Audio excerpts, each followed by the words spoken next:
Hello दोस्तों, नमस्कार। स्वागत है आपका अपना YouTube channel qualified coaching network 2.0 में।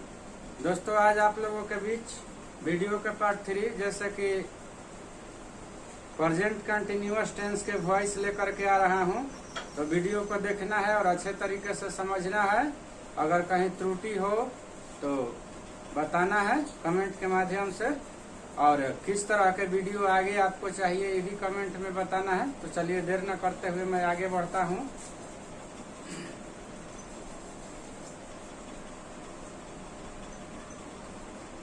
ये हो गया वॉइस।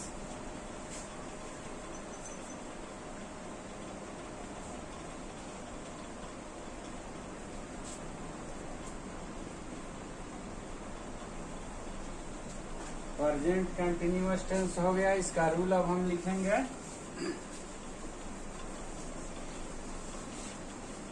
रूल नंबर 1 हो जाएगा, ऑब्जेक्ट को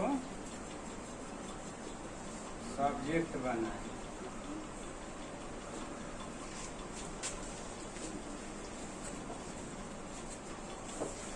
सब्जेक्ट के अनुसार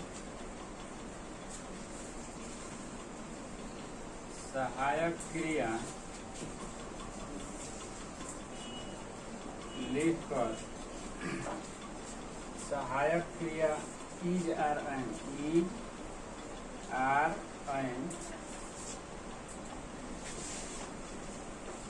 लिखकर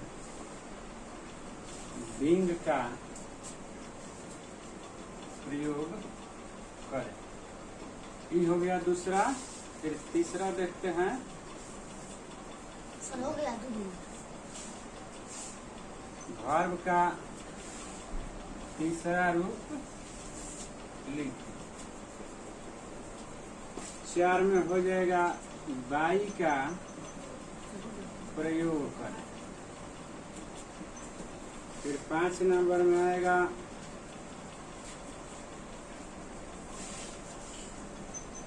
सब्जेक्ट को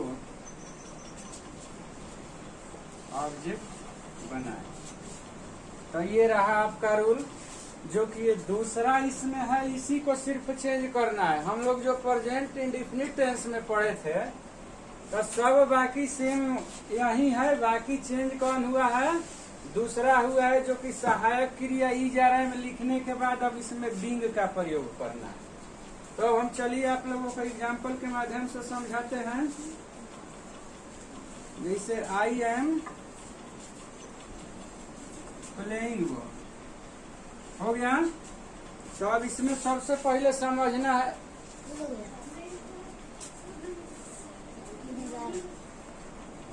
नहीं ठीक है चल रहा है। इसमें समझना है, ये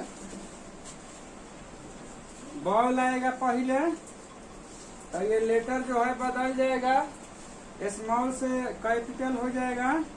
ये बॉल के साथ इज होगा। फिर बिंग का प्रयोग, फिर वर्ब के तीसरा रूप,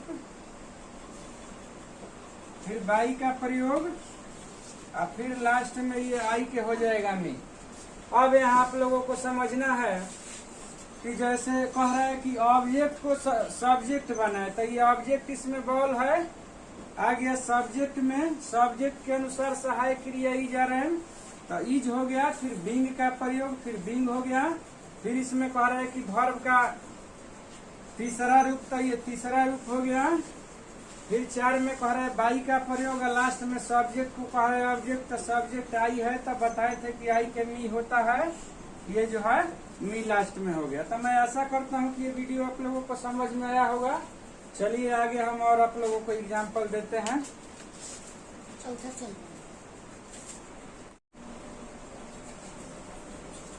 चलिए हम दूसरा एग्जाम्पल में देखते हैं। शी इज टीचिंग मी हो गया।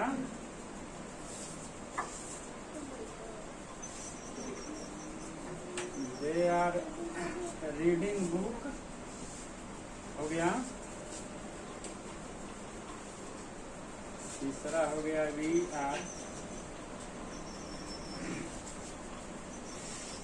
ईटिंग बनाना। ठीक, तो चलिए अब हम समझा रहे हैं आप लोगों को। ये मी के आएगा सब्जेक्ट में तो हो जाएगा आई के साथ है एम का प्रयोग, फिर इसके बाद बिंग का प्रयोग होगा, आई एम बिंग हो गया। इसके बाद टीच के होता है तीसरा रूप टॉट, फिर इसके बाद बाई, और सी के हो जाएगा हर। तो ये आपका जो है दूसरा एग्जाम्पल बन के तैयार हो गया। चलते हैं आप देखते हैं दूसरा। ये दूसरा तो ये है, तीसरा हो जाएगा, ये चौथा होगा। वही होगा बुक इज बीइंग, रीड के तीसरा रूप रीडे होता है, फिर बाई, दे के हो जाएगा देन। तो ये हो गया तीसरा। अब चौथा हम नहीं बनाएंगे।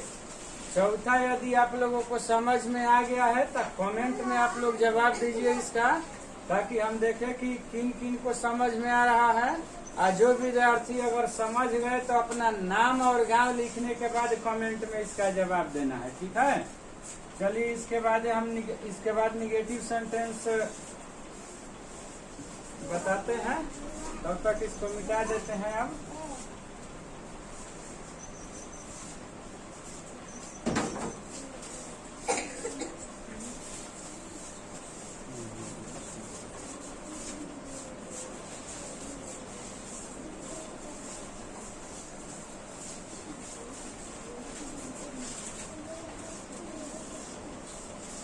निगेटिव सेंटेंस हो गया। अब डायरेक्ट देखते हैं example.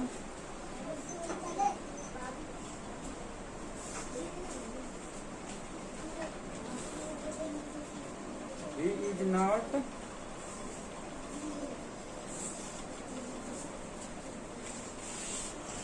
Playing cricket.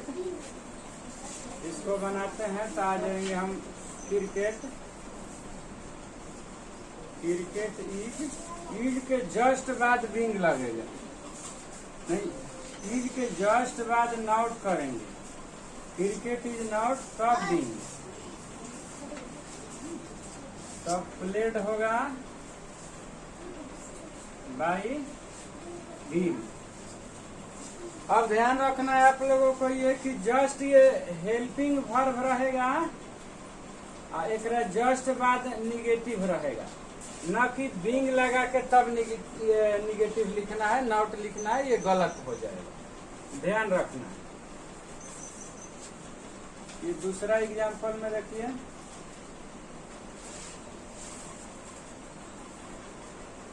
Mohit is not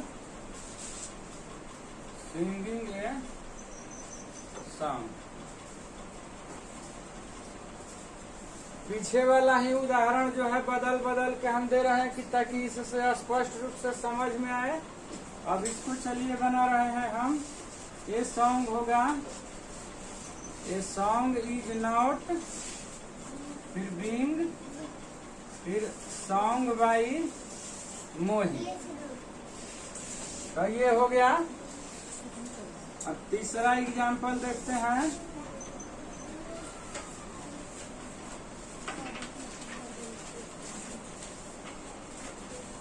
We are not writing history. We are not writing history जो है, ये दो उदाहरण से आप लोगों को समझ में आ गया होगा। तो चलो तीसरा आप लोग बनाओ। पहले हिस्ट्री आ जाएगा। History is not being written by V K हो जाएगा अस, एक दिन हट जाएगा वी के अस। तो ये निगेटिव सेंटेंस जो है आप लोगों को समझ में आ गया होगा।